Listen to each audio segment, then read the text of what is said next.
인사드리겠습니다. 안녕하세요. 반갑습니다. 하나님 앞에 함께 기도하겠습니다.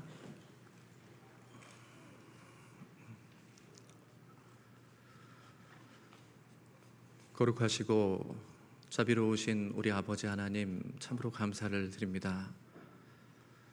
저희를 그 많은 죄악 가운데 구원해 주시고 능력의 말씀으로 저희를 붙들어 주시고 주님이 원하는 삶을 살 수 있도록 인도해 주심에 참으로 감사를 드립니다. 특별히 광주 봉선 이 지역에서 하나님의 복음을 전할 수 있는 기회를 주셨습니다. 이 주변의 불쌍한 영혼들, 특별히 우리의 가족들이 하루빨리 구원을 받을 수 있도록 도와주시옵소서. 주 예수를 믿으라, 그리하면 너와 내 집이 구원을 얻는다라는 그 약속의 말씀을 붙들고 우리의 가족들에게 복음을 전하고 있습니다. 노아의 식구들을 기억해 주시고 또 롯에게 속한 사람들을 기억해 주셨던 하나님께서 우리의 가족들도 기억해 주시고 꼭 한 영혼도 이루어지지 않도록 구원해 주시기를 원합니다. 2024년을 주님의 은혜 가운데 잘 마무리하고 이제 새로운 2025년을 맞이하려 합니다. 주님께서 인도해 주셔서 2025년에는 더욱 힘있게 복음을 전할 수 있도록 도와주시옵소서. 이를 위해 우리의 건강을 지켜주시고 또 가정의 평강도 허락해 주시기를 원합니다. 가까이에 있는 동계 수련회 그 가운데 많은 우리 형제 자매님들이 참석함으로 새로운 힘을 얻고 다짐하는 시간이 되기를 또한 소망합니다. 아무런 문제 없이 동계 수련회가 잘 진행될 수 있게 도와주시고 우리 모두가 동참함으로써 새해를 하나님과 함께 맞이할 수 있도록 도와주시옵소서.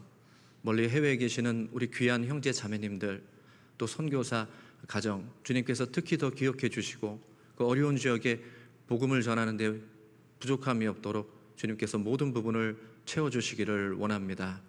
오늘 말씀의 시종을 오직 주 성령님께 의지합니다. 우리를 사랑하시는 예수님의 이름으로 기도드렸습니다.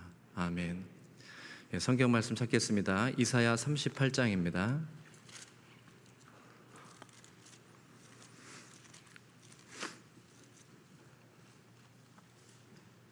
14절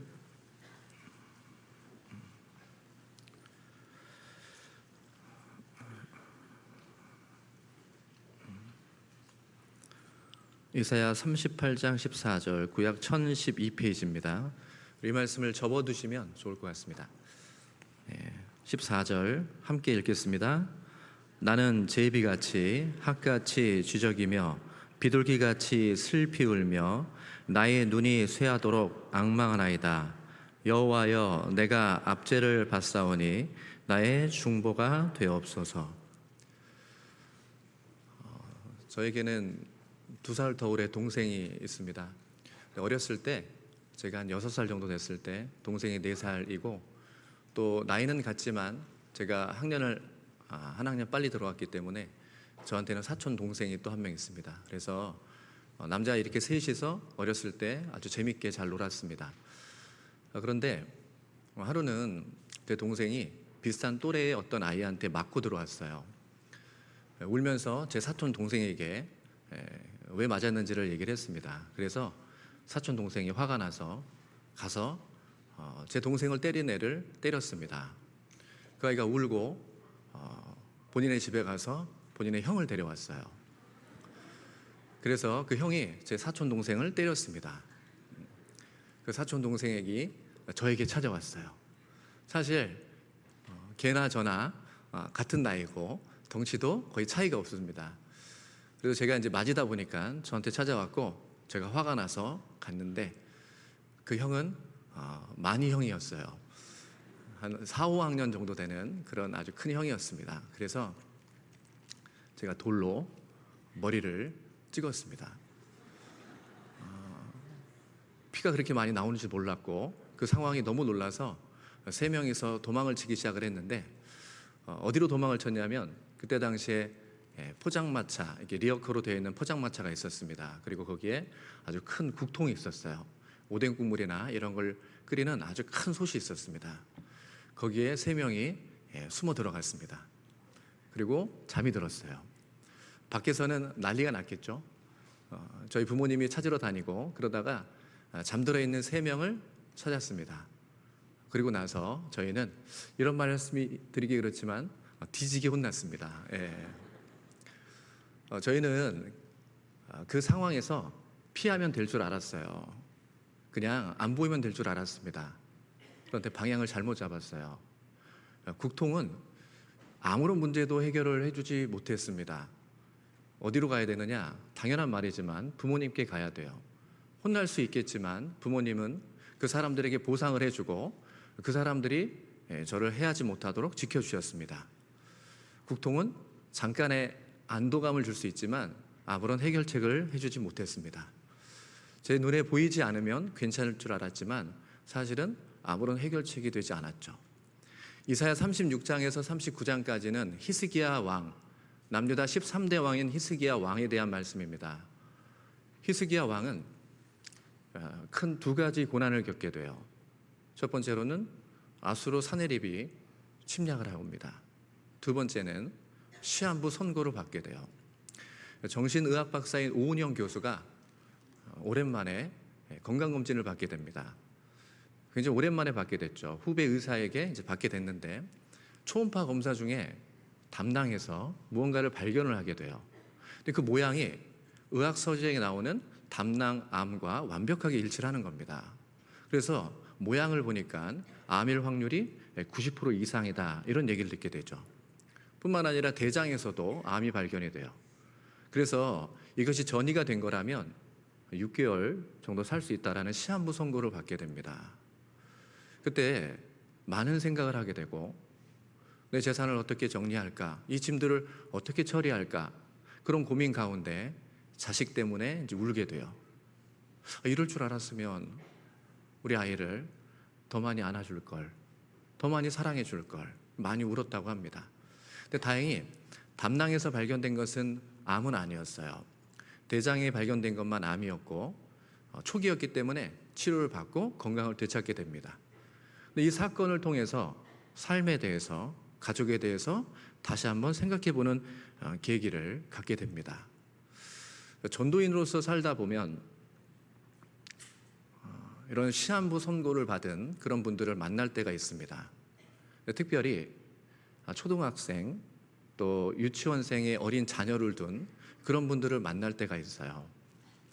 뼈가 앙상하고, 뼈만 앙상하고 그 다음에 황달기에 혹은 복수가 찬 그런 분들을 뵐 때 참 안타깝고 불쌍한 마음이 많이 듭니다. 그런데 그 남겨진 아이들, 어린 아이들을 보면 더 가슴이 먹먹하고 사실 많이 슬퍼요. 그분들이 매일같이 걱정하는 게 있습니다. 그것은 이 험악한 세상을 친어머니, 친아버지 없이 살아가야 되는 그 남겨진 자녀들, 그 자녀들에 대한 걱정이 매일같이 있어요. 그 모습을 보면 참 안타깝다라고 할 수 있겠죠. 과거에 어머니 교실, 아버지 교실을 할 때가 있습니다. 그때 그 프로그램 안에 항상 포함되어 있는 것이 관체험이 있어요. 죽음을 체험하는 거죠. 그 관의 뚜껑을 열고 관에 들어가기 전에 유언장을 작성을 합니다. 그리고 그 안에 들어가서 생각보다 굉장히 좁고 답답해요. 그리고 차디 찹니다. 뚜껑을 덮고 못을 박는 것처럼 내 모서리를 망치질을 합니다. 아, 내가 죽었구나. 그리고 밖에서는 전도인이 그 유언장을 읽어줘요. 근데 그 유언장의 내용은 대부분 하나님 앞에 열심히 살지 못한 아쉬움, 그리고 가족에 대한 미안함, 애틋함, 사랑, 대부분이 그런 내용으로 가득합니다.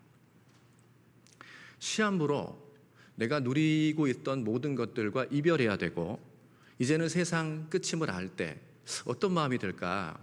내 의지, 내 의사와는 상관없이 사랑하는 사람들과 이별을 해야만 합니다. 더 이상 만날 수도 없고 더 이상 만질 수도 없고 볼 수도 없죠. 히스기야는 하나님의 선지자인 이사야 선지자에게 시한부 선고를 받게 돼요. 1절을 보겠습니다. 1절. 그 즈음에 히스기야가 병들어 죽게 되니 아모스의 아들 선지자 이사야가 나와 그에게 이르되 여호와께서 이같이 말씀하시기를 너는 내 집에 유언하라. 내가 죽고 살지 못하리라 하셨나이다. 너는 내 집에 유언하라. 내가 죽고 살지 못하리라. 이 말씀은 하나님께서 이사야 선지자의 입을 통해서 말씀하셨어요. 생명을 주관하시는 분이 그 생명을 거둬가겠다라고 얘기를 하신 겁니다. 의사가 한 말이라면 오진일 수도 있고 혹 기적을 바랄 수도 있겠죠. 근데 하나님께서 하신 말씀이기 때문에 어떠한 우술이 뛰어난 사람도, 사람의 인간적인 노력도 결코 죽음을 벗어날 수 없습니다. 죽을 수밖에 없는, 가망 없는 시한부 선고를 받게 돼요. 히스기야는 통곡할 수밖에 없습니다. 오열할 수밖에 없었죠. 그래서 이 3절 뒷부분에 보면 심히 통곡하니, 얼마나 많이 울었는지 몰라요. 그래서 히스기야는 그 시한부 선고를 받고 죽음을 앞에 두었을 때 그의 심정, 그 마음을 글로 적게 됩니다. 그것이 9절 이하의 내용들인데요. 9절, 유다 왕 히스기야가 병들었다가 그 병이 나을 때에 기록한 글이 이러하니라. 내가 말하기를 내가 중년에 음부의 문에 들어가고 연연을 빼앗기게 되리라 하였도다. 중년에, 영어 번역으로는 내 인생이 한창일 때라고 번역이 되어 있거든요. 너무 빨리 죽는 겁니다. 중년에 음부의 문에, 죽음에 들어가고 연연을 빼앗기게 되리라 하였도다. 남은 인생이 사라지게 된 겁니다. 내가 또 말하기를 내가 다시는 여호와를 배우지 못하리니 생존 세계에서 다시는 여호와를 배우지 못하겠고 내가 세상 거민 중에서 한 사람도 다시는 보지 못하리라 하였도다. 이제 살아서는 하나님과 함께 할 수 없고 세상에 있는 사람들과도 함께 할 수 없습니다. 12절 뒷부분에 나의 명이 조석간에 마치리이다. 13절 뒷부분에도 나의 명이 조석간에 마치리이다. 너무 빨리 죽음을 맞이한 이 심정, 이 슬픈 마음을 이 성경에 기록을 해놨습니다. 뿐만 아니라 히스기야는 외부로부터 큰 고난을 받게 되죠. 아수르 사네립이 대군을 이끌고 쳐들어온 겁니다. 여기 36장을 보겠습니다. 36장 1절, 2절. 히스기야 왕 14년에 아수르 왕 사네립이 올라와서 유다 모든 견고한 성을 쳐서 취하니라. 아수르 왕이 라기스에서부터 랍사게를 예루살렘으로 보내되 대군을 거느리고 히스기야 왕에게로 가게 하매 그가 세탁업자의 터에대로 윗모 수도구 곁에 서매. 이 아수르 왕이 유다의 모든 견고한 성을 쳐서 취하고 이제 예루살렘까지 진격을 하게 됩니다. 그리고 히스기야를 조롱을 하게 되죠. 4절 5절 랍사게가 그들에게 이르되 이제 히스기야에게 구하라. 대왕 아수르 왕이 이같이 말씀하시기를 내가 의뢰하니 무엇을 의뢰하느냐. 내가 말하노니 내가 좋게 싸울 모략과 용맹이 있노라 함은 입술에 붙은 말뿐이니라. 내가 이제 누구를 의뢰하고 나를 반역하느냐. 더 나아가 하나님을, 히스기야가 믿는 하나님을 무시하고 모욕을 하죠. 17절 15절부터 보겠습니다. 히스기야가 너희로 여호와를 의뢰하게 하려는 것을 받지 말라. 그가 말하기를 여호와께서 반드시 우리를 건지시리니 이 성이 아수르 왕의 손에 부팀이 되지 아니하리라 할지라도 히스기야를 청종치 말라. 아수르 왕이 또 말씀하시기를 너희는 내게 항복하고 내게로 나아오라. 그리하면 너희가 각각 자기의 포도와 자기의 무화과를 먹을 것이며 각각 자기의 우물물을 마실 것이요 내가 와서 너희를 너희 본토와 같이 곡식과 포도주와 떡과 포도원이 있는 땅에 옮기기까지 하리라. 18절은 같이 읽겠습니다. 혹시 히스기야가 너에게 이르기를 여호와께서 우리를 건지시리라 할지라도 꾀임을 받지 말라. 열국의 신들 중에 그 땅을 아수르 왕의 손에서 건진 자가 있느냐? 아시리아는 너무나도 잔인하고 아주 흉악한 족속이죠. 그래서 이 싸움에서 지게 되면 본인뿐만 아니라 본인의 가족들 그리고 많은 백성들이 죽을 수밖에 없습니다. 문제는 이길 힘이 없어요. 지금의 군사력으로는 대항할 수 있는 상태가 아닙니다. 그렇다고 항복할 수도 없어요. 어떻게 할 수 없는, 자기 힘으로는 도저히 어찌할 수 없는 이런 상태, 왕으로서의 괴로움은 이루 말할 수 없었겠죠. 37장 1절을 보겠습니다. 히스기야 왕이 듣고 그 옷을 찢고 굵은 배를 입고 여호와의 전으로 갔고, 히스기야 왕이 듣고 그 옷을 찢습니다. 그 괴로움을 몸으로 표현을 했죠. 3절, 그들이 이사야에게 이르되 히스기야의 말씀에 오늘은 환난과 책벌과 능욕의 날이라 아이를 낳으려 하나 해산할 힘이 없음 같도다.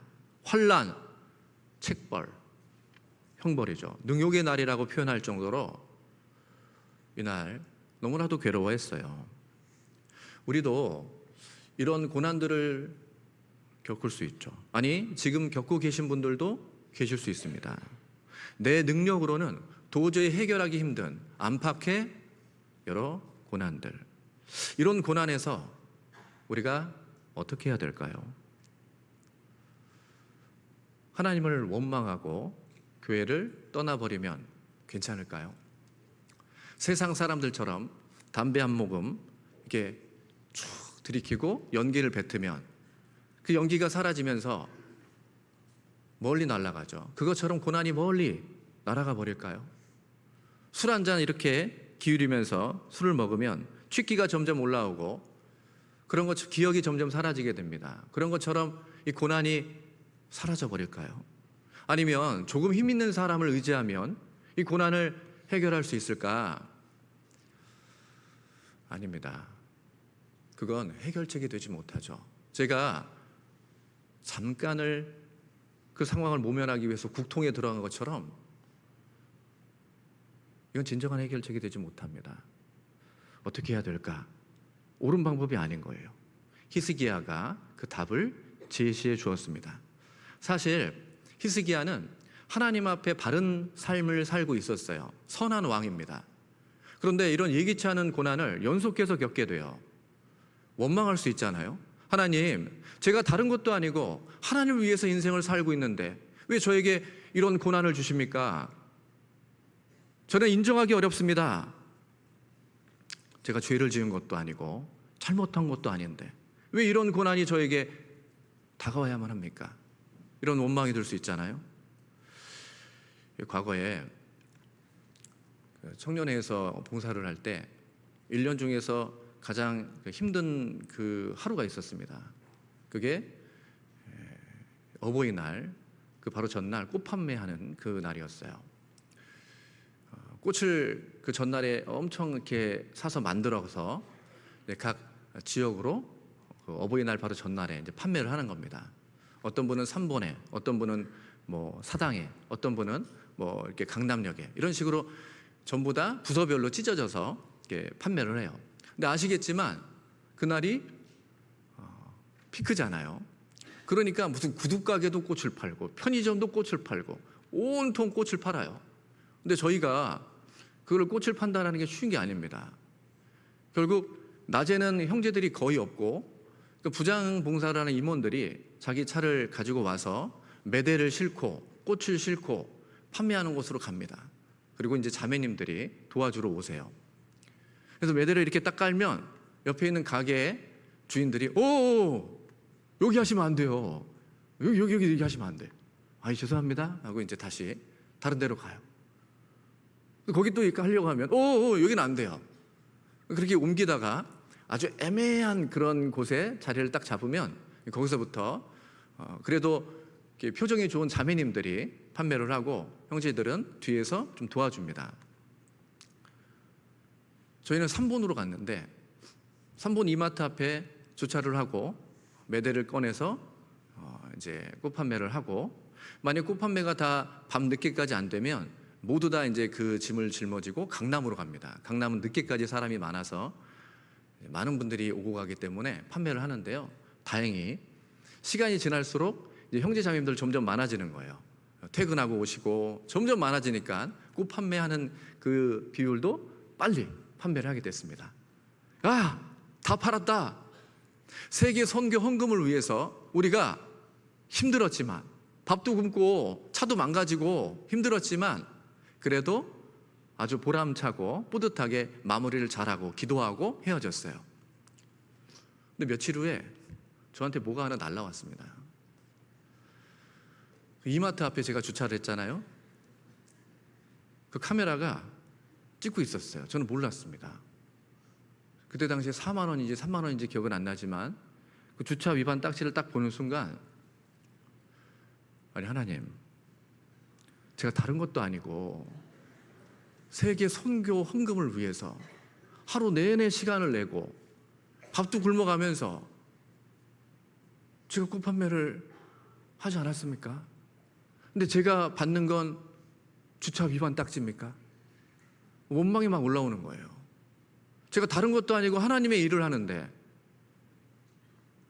그런 작은 것에도 원망이 왔습니다. 하물며 히스기야는 그 누구보다 선한 왕으로서 엄청난 일을 했는데 하나님께서 주신 것은 그냥 고난이 아니에요. 내 생명을 취해가겠다. 그리고 죽을 수밖에 없는 어마어마한 그 대군으로부터의 위협이었습니다. 히스기야는 어떻게 했을까요? 저와 같은 원망이 아니고 히스기야는 그 고난 앞에 오히려 하나님 앞에 더 가까이 나아가고 무릎부터 꿇었습니다. 오라, 우리가 굽혀 경배하며 우리를 지으신 여호와 앞에 무릎을 꿇자.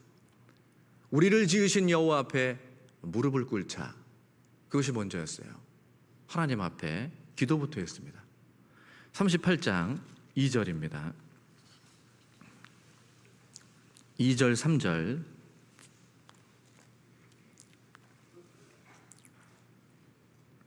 같이 읽겠습니다.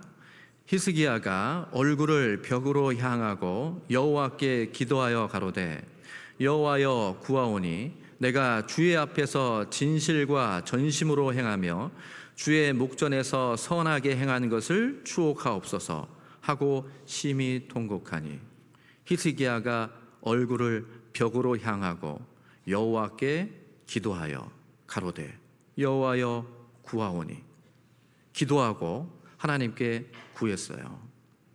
38장 14절에서 16절입니다. 기도할 때 이렇게 기도를 한 겁니다.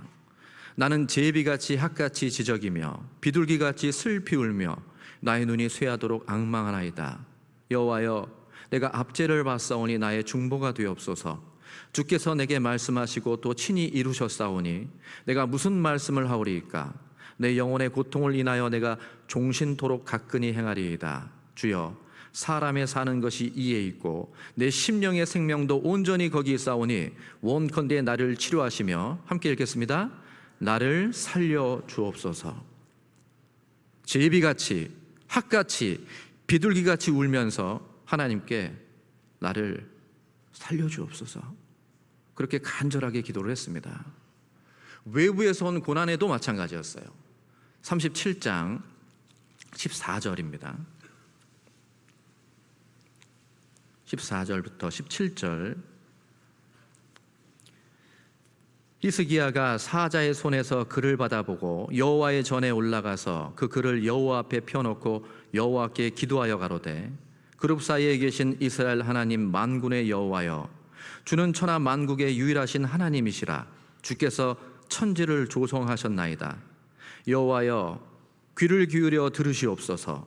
여호와여 눈을 떠 보시옵소서. 사내립이 사자로 사시는 하나님을 회방한 모든 말을 들으시옵소서. 20절. 우리 하나님 여호와여 이제 우리를 그의 손에서 구원하사 천하 만국으로 주만 여호와이신 줄을 알게 하옵소서. 그의 손에서 구원해 주시옵소서. 너희 중에 고난 당하는 자가 있느냐? 저는 기도할 것이요. 고난 가운데 히스기야가 선택한 건 하나님 앞에 무릎 꿇는 것이었어요. 히스기야는 자신의 힘이 얼마나 미약한지 알고 있었습니다. 자신의 보잘것없는 지혜, 그리고 주변의 사람들의 그 능력, 그 한계를 알고 있었어요. 오직 이런 상황에서 생명도 전쟁의 승리도 하나님이 그 상황에서 벗어날 수 있고 진정 그 모든 것의 주관자라는 것을 알았기 때문에 하나님께 향했고 하나님 앞에 무릎을 꿇었습니다. 의사 혹은 힘 있는 다른 나라의 도움을 받지 않았어요. 하나님이 어떤 분인지를 정확히 알았기 때문이죠. 여긴 접어두시고 누가복음 18장을 보겠습니다. 누가복음 18장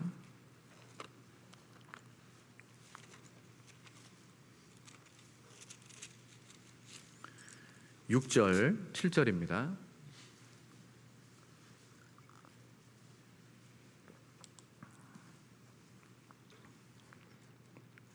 누가복음 18장 6절 7절.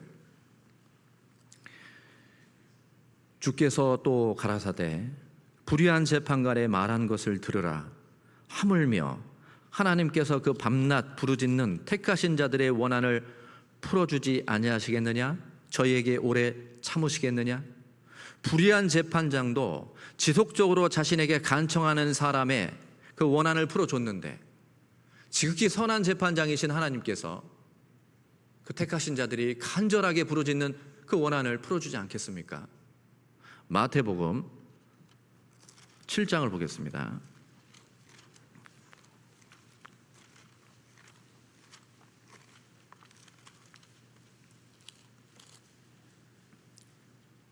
(9절에서) 11절입니다. 9절에서 11절. 너희 중에 누가 아들이 떡을 달라 하면 돌을 주며 생선을 달라 하면 뱀을 줄 사람이 있겠느냐? 너희가 악한 자라도 좋은 것으로 자식에게 줄 줄 알거든. 하물며 하늘에 계신 너희 아버지께서 구하는 자에게 좋은 것으로 주시지 않겠느냐?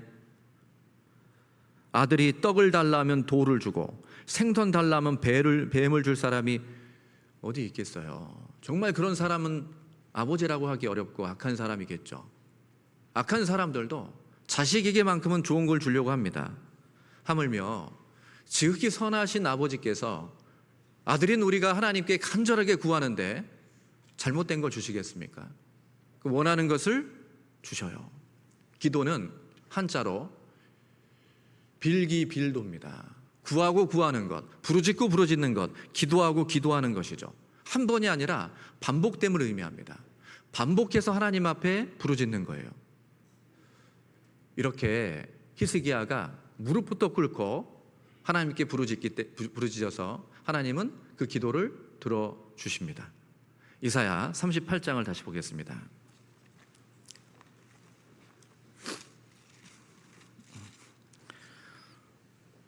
4절에서 6절입니다.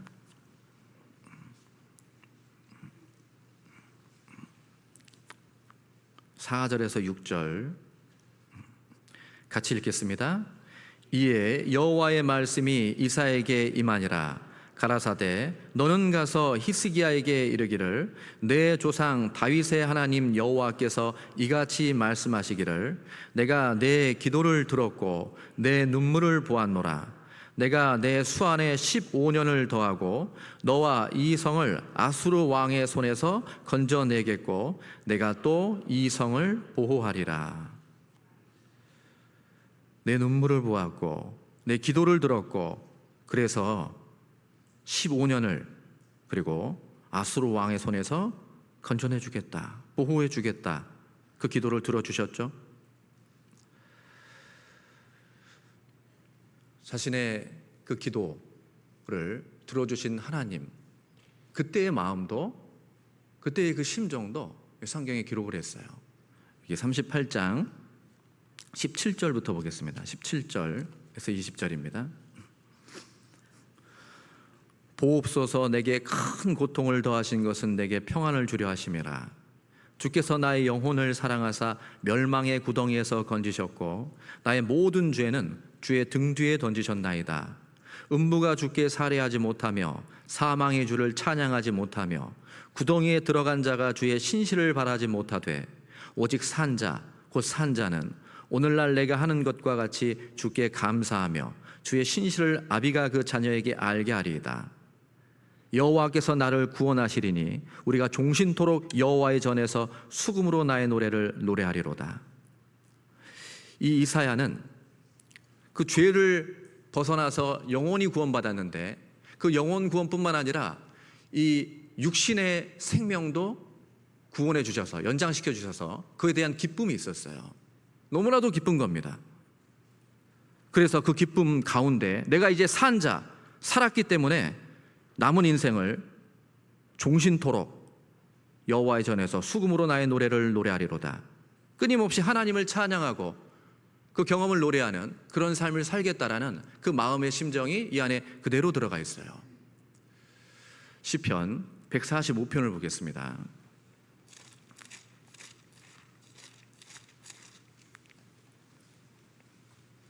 18절에서 19절입니다.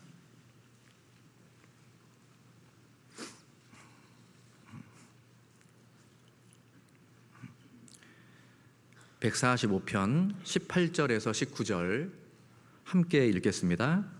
여호와께서는 자기에게 간구하는 모든 자 곧 진실하게 간구하는 모든 자에게 가까이 하시는도다. 저는 자기를 경외하는 자의 소원을 이루시며 또 저희 부르짖음을 들으사 구원하시로다. 여호와께서는 자기에게 간구하는 모든 자, 진실하게 간구하는 모든 자, 예외가 없습니다. 차별하지 않으세요. 가까이 하시는도다. 자기를 경외하는 자의 소원을 이루어 주시고 그 부르짖음을 들어주셔서 결국에는 구원해 주시는 분입니다. 남유다의 3대 왕이 아사 왕이었죠. 선한 왕이었습니다. 그 아사 왕도 어려움을 겪게 돼요. 구스 사람 세라가 100만 대군과 병거 300승을 거느리고 쳐들어옵니다. 남유다 군사에 거의 한 2배 가까이 되는 그런 엄청난 대군을 이끌고 왔어요. 그때 아사 왕은 어떻게 했을까? 아사 왕도 그 상황에서 하나님 앞에 무릎부터 꿇었습니다. 여호와여, 우리를 도우소서. 주를 의지하오며 의탁하옵고 우리 하나님이 시오니 주밖에 도와줄 리 없사오니. 그러니까 주님밖에는 도와줄 분이 없기 때문에 주님께 먼저 무릎부터 꿇었어요. 그 결과 그 구스 사람 세라의 대군을 물리치게 되죠. 다윗이 사울을 피해서 잠깐 블레셋의 몸을 의탁할 때가 있었죠. 그런데 그 블레셋 군과 사울의 이스라엘이 전쟁을 하게 됐습니다. 그때 블레셋 군이 다윗을 불러내게 되죠. 시글락에 있었던 다윗이 거기에 부녀들 그리고 가축들을 다 두고 다윗과 함께하는 사람들이 블레셋 쪽으로 가게 됩니다. 그 비어 있을 때 아멜렉 사람들이 들어와서 그 부녀들과 가축들을 다 노략해서 빼앗아 갔어요. 다윗이 다시 돌아왔을 때 그때 함께했던 사람들이 심히 화가 나서 다윗을 돌로 치려고 했습니다. 다윗은 궁급했죠. 그때 다윗의 행동은 여호와를 의지하오, 하나님께 무릎부터 꿇었어요.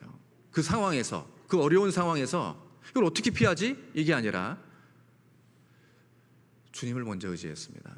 그 결과 모든 것을 도로 찾아왔잖아요. 그래서 다윗은 어떠한 상황과 어떠한 어려움이 있어도 내가 어디로 가야 되는지를 잘 알았고 끊임없이 시편에 이 말씀을 기록을 했어요.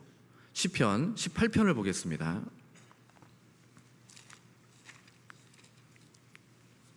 30절, 31절.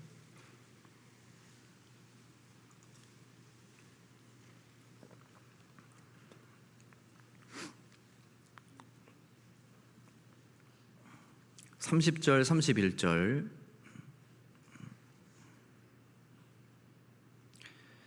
같이 읽겠습니다.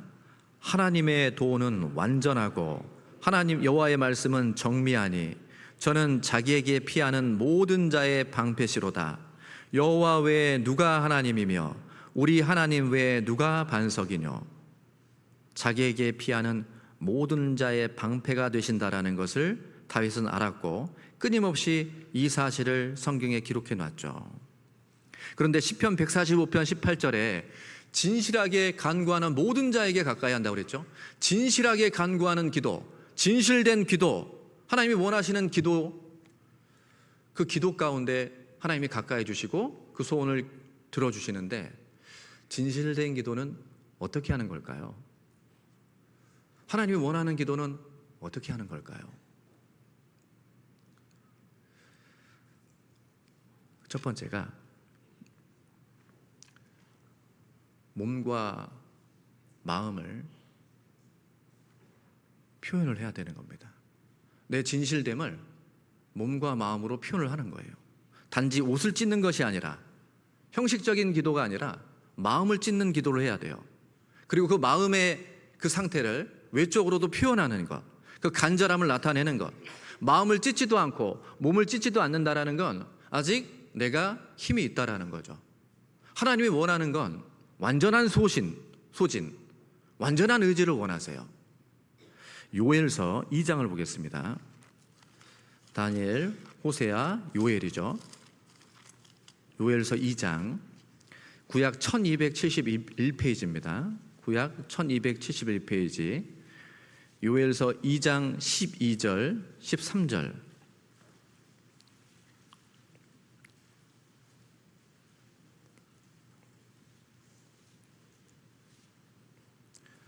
요엘서 2장 12절, 13절. 여호와의 말씀에 너희는 이제라도 금식하며 울며 애통하고 마음을 다하여 내게로 돌아오라 하셨나니. 13절은 같이 읽겠습니다. 너희는 옷을 찢지 말고 마음을 찢고 너희 하나님 여호와께로 돌아올지어다. 그는 은혜로우시며 자비로우시며 노하기를 더디하시며 이내가 크시사 뜻을 돌이켜 재앙을 내리지 아니하시나니. 금식하며 울며 애통하고 마음을 다해서 내게서 돌아오고 마음을 찢고 돌아오면 내가 그 뜻을 돌이켜서 재앙을 내리지 않겠다. 하나님은 은혜의 하나님이기 때문에 마음을 찢는 기도에 움직이시겠다고 하신 겁니다. 금식은 자기 마음을 외적으로 표현하는 대표적인 방법이라고 할 수 있죠. 먹는 욕구를 금할 정도로 내 지금 상황이 처절하고 하나님의 도움이 필요합니다, 도와주시를 간절히 바랍니다 라는 표현일 수 있어요. 자랑도 신령함도 아니고 내 마음의 상태를 외적으로 하나님 앞에 그 간절함을 동일하게 표현하는 겁니다. 에스더가 동족들이 다 진멸될 상황이고 본인도 왕 앞에 금올이 내려지지 않았는데 나아갔을 때, 부르지 않았는데 나아갔을 때 그 금올이 내려지지 않으면 죽을 수 있는 상황이었잖아요. 그런 극단적인 상황에서 에스더가 모르드게에게 한 말이 있습니다.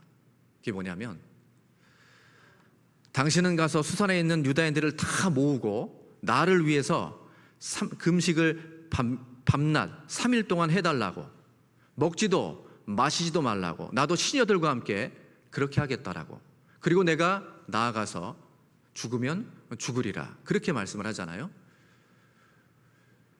그 상황이 일반적인 상황이 아닌 거예요.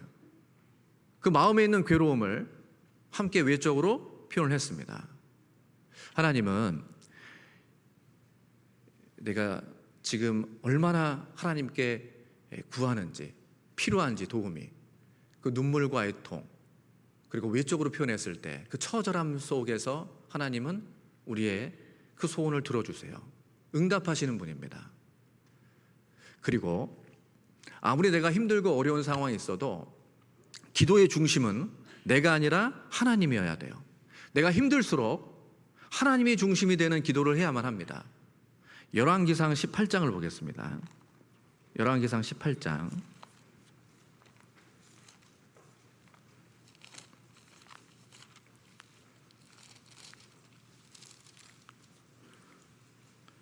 (36절에서 38절입니다)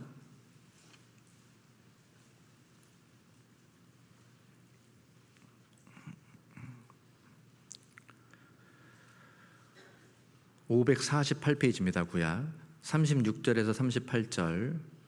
저녁 소제 드릴 때 이르러 선지자 엘리야가 나아가서 말하되, 아브라함과 이삭과 이스라엘의 하나님 여호와여, 주께서 이스라엘 중에서 하나님이 되심과 내가 주의 종이 됨과 내가 주의 말씀대로 이 모든 일을 행하는 것을 오늘날 알게 하옵소서.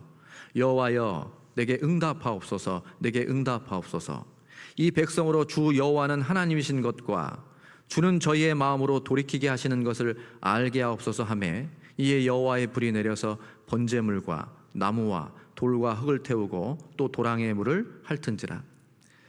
바알 선지자 450인과의 갈멜산에서의 대결에서 엘리야가 기도할 때 하나님, 하늘에서 불이 내려서 저들의 코를 납작하게 해주십시오.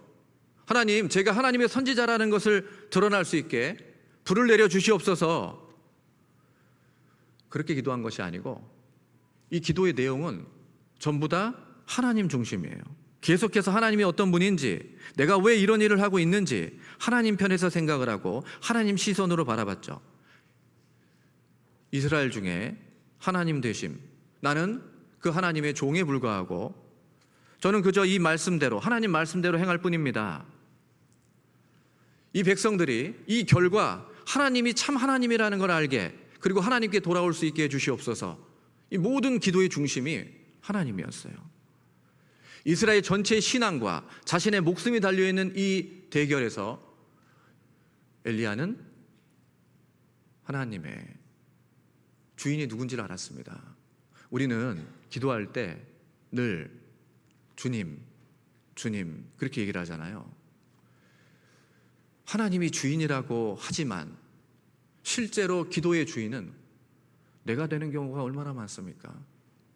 내가 주인이 돼서 하나님께 요구하고, 그것이 아니고 어떤 상황이 와도 기도의 중심은 하나님이 돼야 돼요. 내가 주인 행세를 하면 안 되고, 우리가 진정으로 부르시는 나의 주인 되시는, 나의 모든 것을 값으로 사신 그 하나님, 그 하나님의 중심이 되는 기도를 해야만 합니다.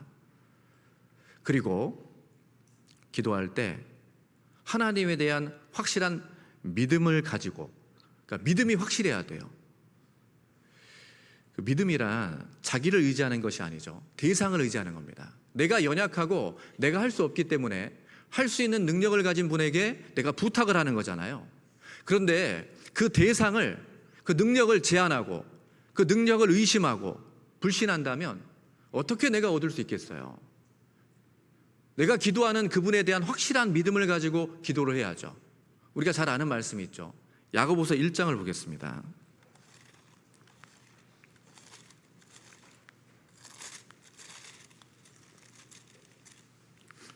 6절, 7절.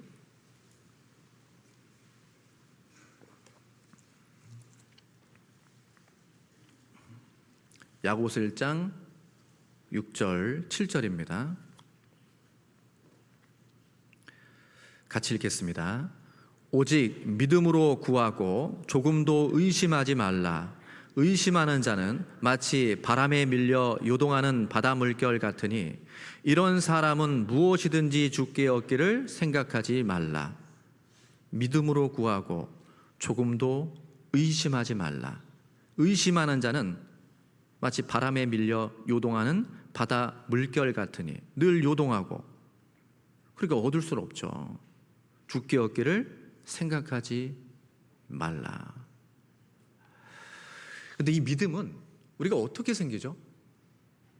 말씀을 통해서 생기잖아요. 하나님의 존재를 우리가 어떻게 알았을까? 말씀을 통해 알았죠. 우리가 구원을 어떻게 받았습니까? 말씀을 통해서 받았죠. 하나님의 능력을 어떻게 알 수 있죠? 말씀을 통해 알 수 있습니다. 말씀하고 하나님하고 누가 더 높죠? 요한복음 1장 1절에 태초에 말씀이 계시니라. 이 말씀이 하나님과 함께 계셨으니 말씀은 곧 하나님이라고 했죠. 근데 시편 138편 2절에 보면 하나님의 모든 이름 위에 말씀을 높게 했다고 되어 있거든요. 그게 무슨 말일까? 하나님은 말씀을 하시면 그 말씀 안에 들어갈 수밖에 없습니다. 그 말씀을 벗어날 수가 없어요. 그래서 하나님이 할 수 없는 것이 있죠. 하나님이 할 수 없는 건 거짓말을 못 하세요. 하나님은 약속을 어기는 것을 못 하십니다. 우리가 구원 확신을 어떻게 할 수 있을까?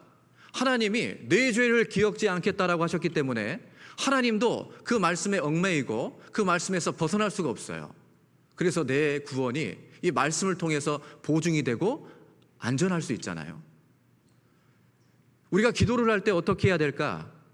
당연하지만 하나님조차도 파기할 수 없고 하나님도 그 안에 들어가야 되기 때문에 이 말씀의 근거에서 기도를 해야만 하는 겁니다. 약속을 기업으로 받은 자들에게 그 뜻이 변치 않음을 충분히 나타내기 위해서 맹세로 보증했다고 그랬죠. 그래서 하나님이 거짓말할 수 없는 두 가지 변치 못할 사실이 있어요. 하나님은 하신 말씀이 최후 확정입니다. 거기에 맹세까지 하신 거예요. 그래서 절대 바뀌지 않습니다. 그러니 우리가 기도할 때 말씀에 근거한 기도를 해야 돼요. 주 예수를 믿으라. 그리하면 너와 내 집이 구원을 얻는다라고 약속해 주지 않았습니까? 주님, 제 가족을 구원해 주세요. 하나님이 약속해 주지 않았습니까? 의인의 자녀는 걸식함을 보지 못한다고 하지 않았습니까? 제 아이 신앙이 떨어져서 말씀에 궁핍하지 않도록, 육신적으로 굶지 않도록 주님께서 지켜주셔야 됩니다. 약속해 주셨잖아요. 그렇게 내가 말씀에 근거한, 내가 믿는 그 말씀에 근거한 기도를 했을 때 하나님은 들어주실 수밖에 없어요. 그리고 그 기도의 내용이 하나님을 기쁘게 하는 일임을 고해야 됩니다. 엘리야가 이 대결에서 승리했을 때 그 백성들이 다 돌아오면 누가 가장 기뻐할까? 하나님이 가장 기뻐하는 거잖아요. 그걸 끊임없이 고했어요. 그 백성들이 마음이 돌이켜서 하나님 앞에 왔을 때 누가 가장 기뻐합니까? 하나님이 가장 기뻐하시지 않습니까? 그러니까 불을 내려주시옵소서. 내가 나의 모든 기뻐하는 일을 이룬다라고 하셨기 때문에 이것이 하나님의 기뻐하는 일이라면 하나님께서 반드시 이루어줘야 된다라는 그런 기도를 해야만 합니다. 이런 기도 쉬울까요? 어려울까요? 네, 어렵죠. 사실 기도한다라는 게 얼마나 어렵습니까? 이렇게 기도한다라는 게 얼마나 어려워요. 하지만 주님께서 약속해 주셨어요. 마음을 찢고 간절하게 기도하면 하나님이 가까이 해주시고 그 고난에서 건져주시겠다고. 저도 과거에 인본주의에 조금 이렇게 빠져서 신앙적으로 굉장히 좀 암흑기가 있었습니다.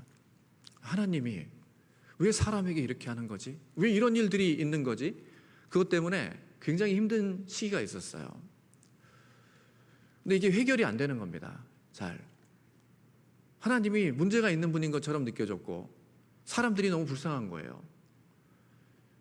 근데 그 가운데 제 가족 중에 사랑하는 가족 한 분이 돌아가시게 되고 그때 정신을 차리게 됐습니다. 내가 지금 뭐 하는 거지? 내 머릿속에 있는 생각 때문에 현실, 천국과 지옥의 이 현실 문제를 외면하고 있던 이것 때문에 정신을 차리고 12월 31일 그때는 동계수련을 가지 않았거든요. 제가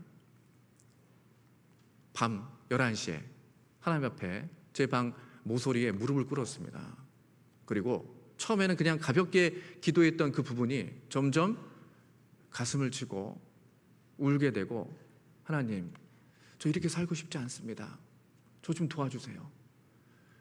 제가 바른 마음을 가지고 정말 제대로 살아보고 싶습니다. 도와주세요라는 그 울부짖음의 기도를 1시간 정도 했던 기억이 있습니다. 그리고 그 다음 해, 그 바로 1월 1일이 됐잖아요. 그 해가 저 개인적으로는 가장 기억에 남는 해예요. 부모님이 말씀을 듣고 되고 또 구원받는 역사가 일어나게 되고 여러 전도도 제일 많이 하게 되고 또 많은 형제자매들을 만나게 되고 궁금했던 제 마음에 풀리지 않았던 의문들이 다 해결되는 해가 됐습니다. 어렵지만 분명한 건 확실한 체험이 있고 기도 응답이 있기 때문에 이러한 기도를 통해서 우리가 많은 고난과 어려움을 해결할 수 있다는 걸 우리는 알죠. 우리는 극한의 어려움이 있을 때 어떻게 해야 되는지를 아는 사람들이죠. 그 답을 압니다. 세상 사람들은 그저 조금 힘 있는 사람, 재물, 자신의 지혜를 눈에 보이는 것을 의지하겠지만 우리는 무엇을 먼저 해야 되는지를 알잖아요. 시편 62편을 보겠습니다.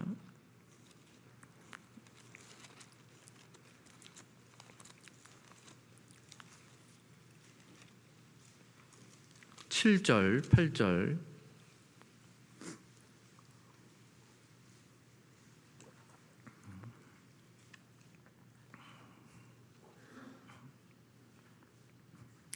시편 62편 7절 8절입니다.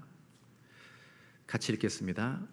나의 구원과 영광이 하나님께 있으며 내 힘의 반석과 피난처도 하나님께 있도다.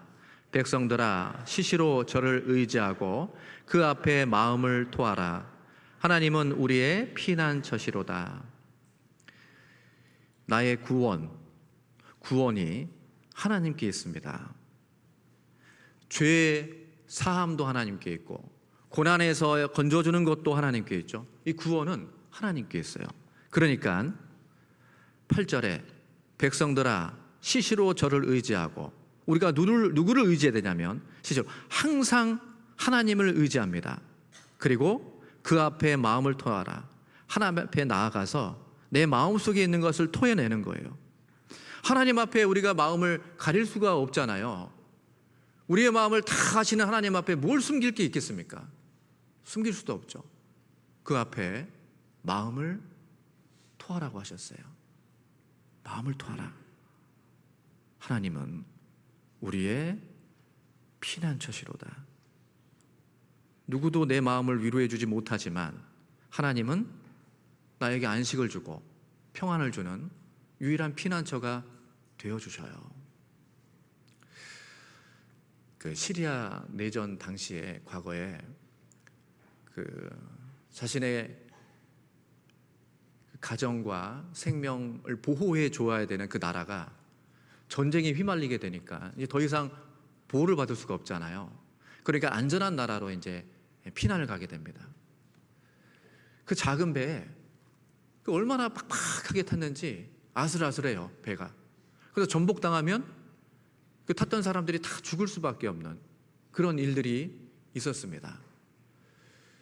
근데 문제는 그 주변에 있는 유럽이나 이런 나라들이 피난민들을 안 받는 거예요. 그러다가 한 사진이 이슈가 됐죠. 뉴스에도 나왔었는데 한 4살 정도 되는 꼬마아이가 바닷가 해변가에 엎드려서 죽은 그 사진이었습니다. 그 사진이 전 세계 사람들을 이제 공문을 사게 만들고 유럽 사람들에게 문을 개방해라. 어렵게 가족들과 목숨을 걸고 배를 타고 안전한 곳으로 왔는데 그 나라에 사는 얘기가 돌아가라는 거예요. 돌아가. 너희들 우리는 못 받아.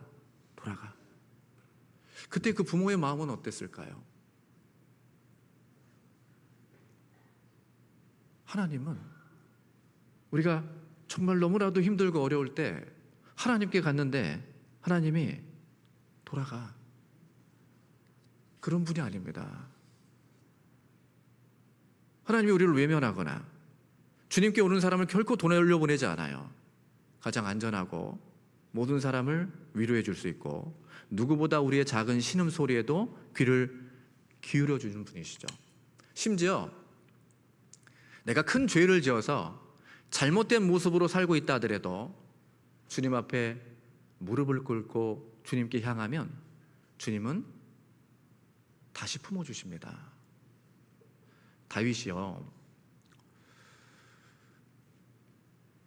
언약궤와 다윗의 부하들은 전쟁터에 가 있었어요. 본인은 성에 있었죠. 다윗은 늘 하나님과 함께 했던 사람이었기 때문에 사실 하나님과, 빛이신 하나님과 가까이 있으면 자신의 어둠의 상태를 볼 수 있죠. 그런데 하나님은 전쟁터에 가 있는데 언약궤는 본인은 여기 있었습니다. 그러니 본인의 어둠을 아무리 신앙인이었다 하더라도 제대로 볼 수가 없었어요. 하나님과 멀어진 상태였기 때문에. 자신의 지금 잘못된 마음을 품고 있는데도 그게 문제가 되는지를 모르게 됐습니다. 그 이유는 하나님과 멀어졌기 때문이에요.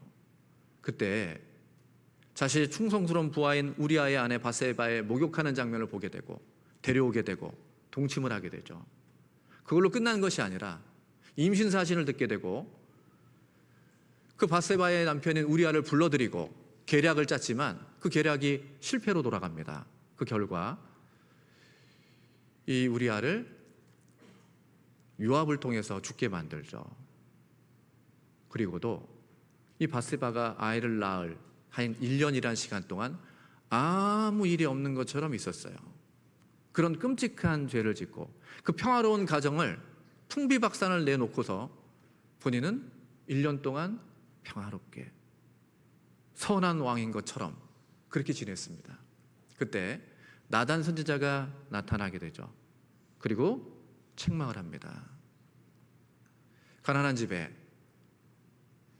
작은 짐승이 한 마리 있는데 부자가 어마어마하게 많은 짐승을 가지고 있는 가축을 가지고 있는 부자가 자기 손님 대접한다고 그 가난한 자의 그 하나밖에 없는 짐승을 뺏었습니다.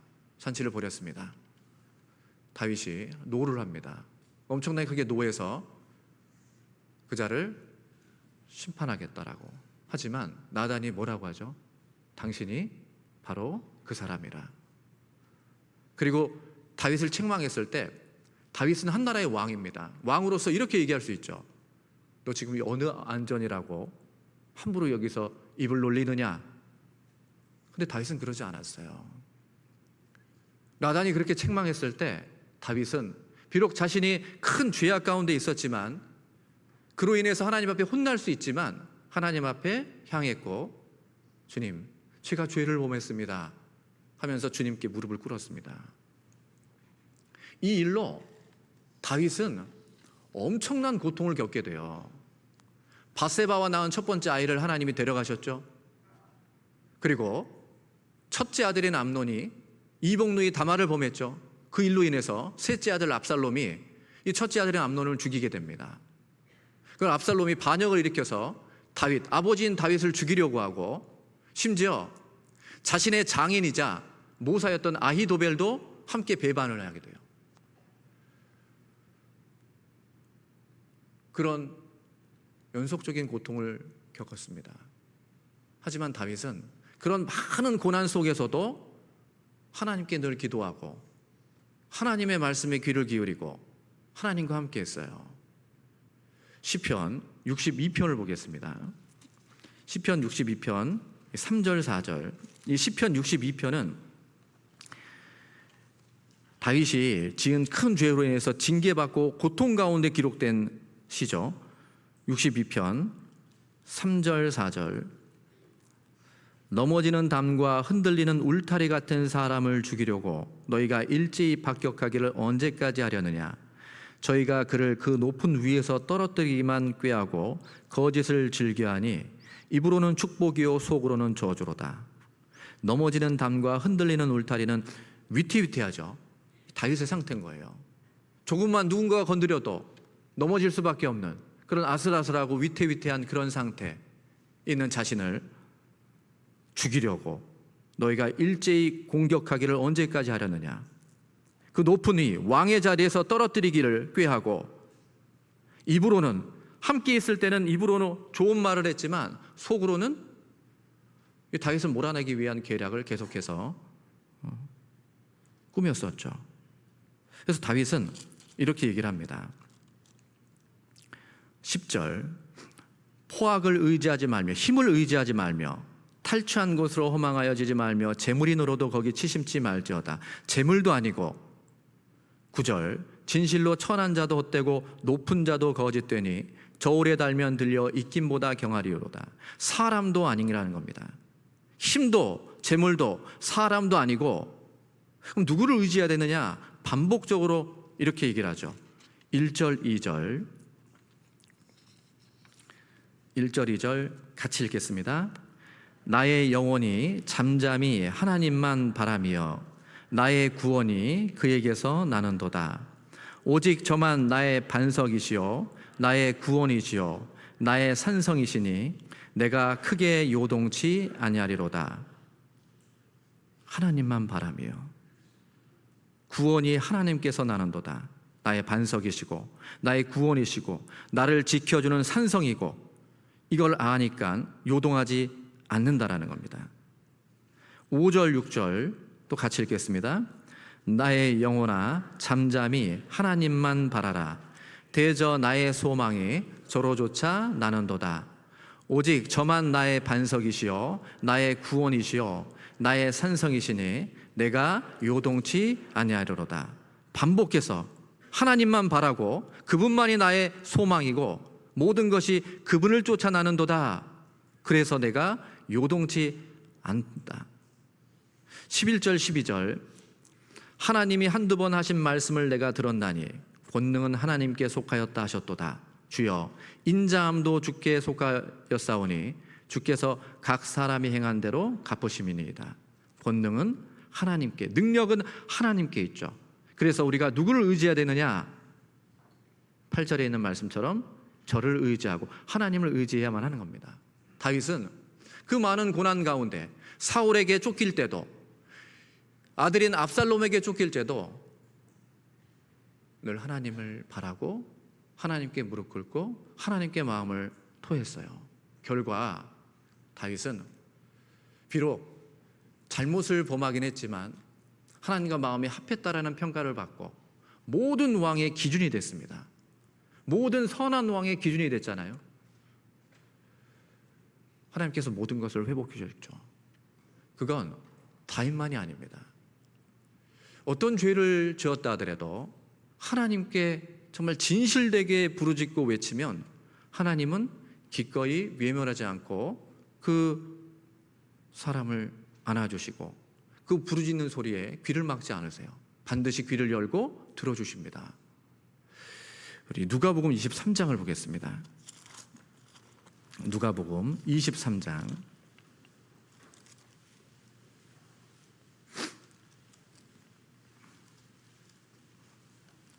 41절 42절입니다.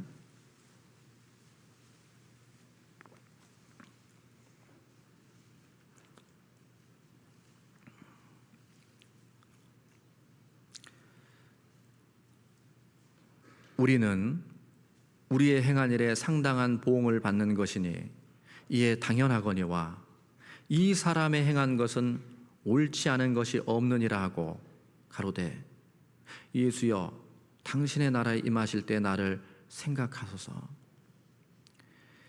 이 십자가에 달릴 정도면 얼마나 악한 행동을 했겠습니까? 가장 끔찍한 형벌 중에 하나가 십자가형이었는데 이 강도는 평생 어떻게 살았는지는 모르겠지만 분명한 건 하나님과는 상관없는 인생을 살다가 마지막에는 아주 끔찍한 죄를 짓고 이 십자가에 달리게 됐어요. 이러한 사람이 죽음을 앞에 두고 염치도 없이 그 옆에 계신 예수님에게 주님, 나 좀 생각해 주달라고 그렇게 부르셨습니다. 나 좀 생각해 주세요. 그때 예수님이 정신 차려라 그렇게 얘기하신 게 아니죠. 너 삶을 좀 봐라 그렇게 얘기하지 않으셨어요. 고개를 돌려버리지 않았습니다. 43절 같이 읽겠습니다. 예수께서 이르시되 내가 진실로 내게 이르노니 오늘 내가 나와 함께 낙원에 있으리라 하시니라. 기꺼이 받아주셨어요. 내가 나와 함께 낙원에 있으리라. 낙원에 있으리라. 허랑방탕한 삶을 산 그 탕자, 아버지 둘째 아들이 돈이 있을 때는 사람도 많았겠죠. 돈을 쓸 때는 사람들이 많았고 주변에 많았습니다. 근데 그 돈이 사라지니까 사람들도 같이 사라져 버렸잖아요. 본인이 먹을 게 없는데 줄 사람도 없고 그 어려움에 도와주는 사람이 한 명도 없었어요. 아무런 관심도 갖지 않았습니다. 돈이 없으니까. 본인들이 이 탕자를 통해서 얻을 수 있는 게 없으니까 다 떠나버렸어요. 이 탕자의 마음을 위로해주고 배불리 먹여주고 지켜줄 수 있는 사람은 아무도 없었죠. 그런데 딱 한 분이 계셨어요. 탕자의 아버지였죠. 아버지는 기꺼이 그 탕자가 아버지를 위해 뭘 하지도 않았어요. 뭘 했습니까?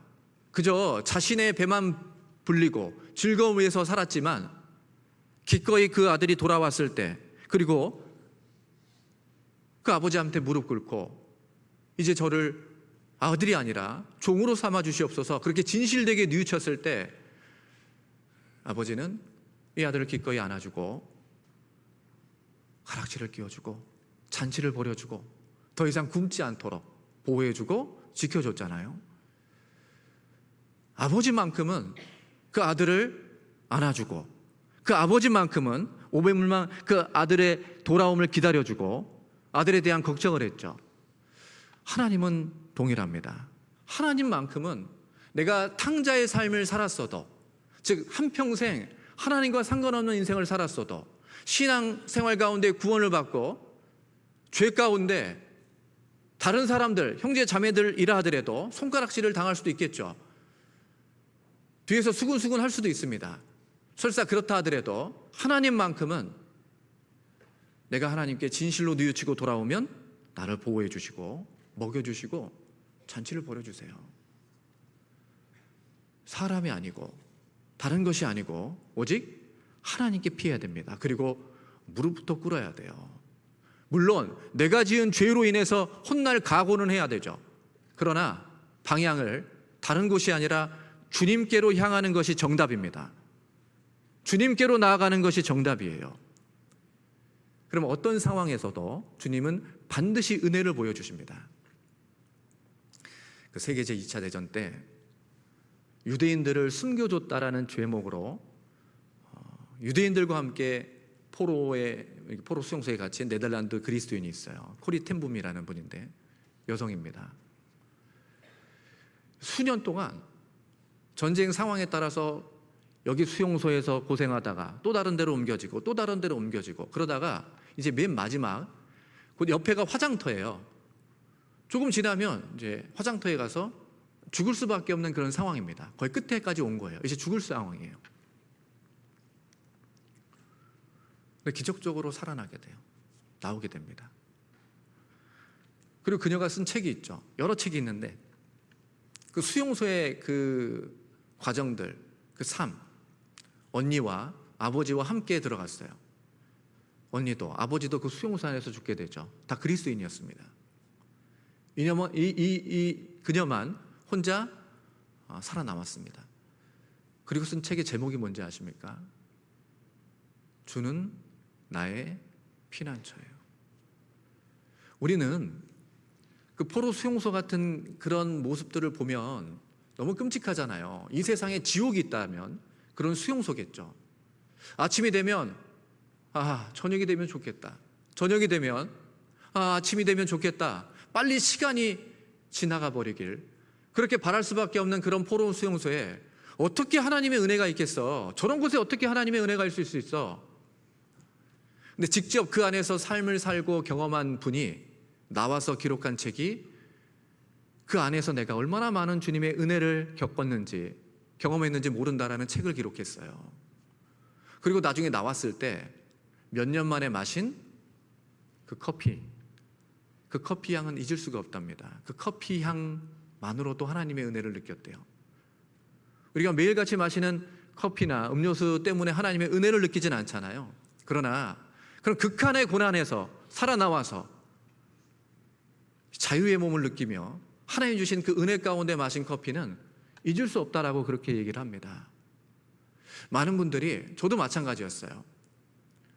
어떤 내용과 상황을 보면서 저기에 하나님의 은혜가 있을까? 하나님 너무한 거 아니야? 이 세상에 극한의 어려움이 있는데 그런 사람들은 어떻게 되는 거야? 우리는 경험해보지도 않고 하나님이 문제가 있는 분인 것처럼 함부로 판단하고 얘기를 하지만 실상 경험한 분들은 그 안에서 주님의 은혜를 경험했어요. 그것을 간증을 합니다. 내가 모를 뿐이죠. 하나님의 은혜는 모든 곳에 있어요. 모든 상황에서 주님의 은혜는 내려질 수 있습니다. 모든 고난에서 벗어나게 해줄 수 있고 모든 고난에서 우리를 지켜줄 수 있는 분이 우리에겐 있잖아요. 시편 5편을 보겠습니다. 11절 12절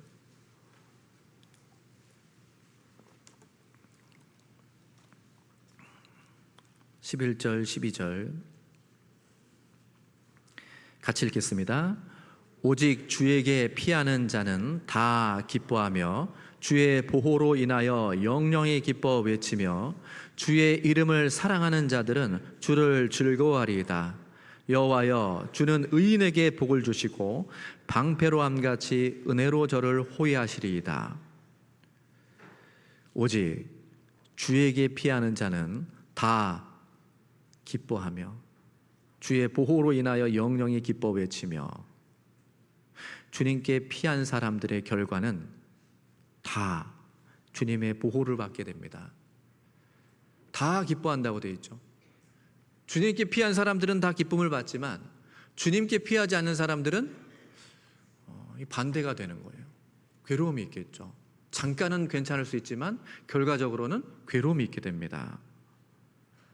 12절에 여호와여, 주는 의인에게 복을 주시고, 주님이 원하는 건 정말 의로운 삶을 사는 우리에게 복을 주길 원하지 저주를 내리기를 원치 않는잖아요. 악인이 죽기를 바라지 않는 분이 하나님입니다. 하물며 의인들이 고통받기를 원치 않으세요. 방패로함같이 은혜로 저를 호위하시리이다. 그 많은 은혜로 우리를 지켜주시고 보호해 주십니다. 마지막으로 이사야 다시 38장을 보겠습니다.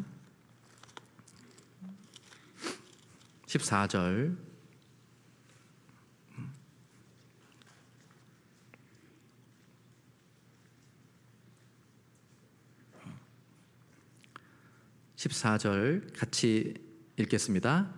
나는 제비같이 확같이 지저귀며 비둘기같이 슬피 울며 나의 눈이 쇠하도록 앙망하나이다.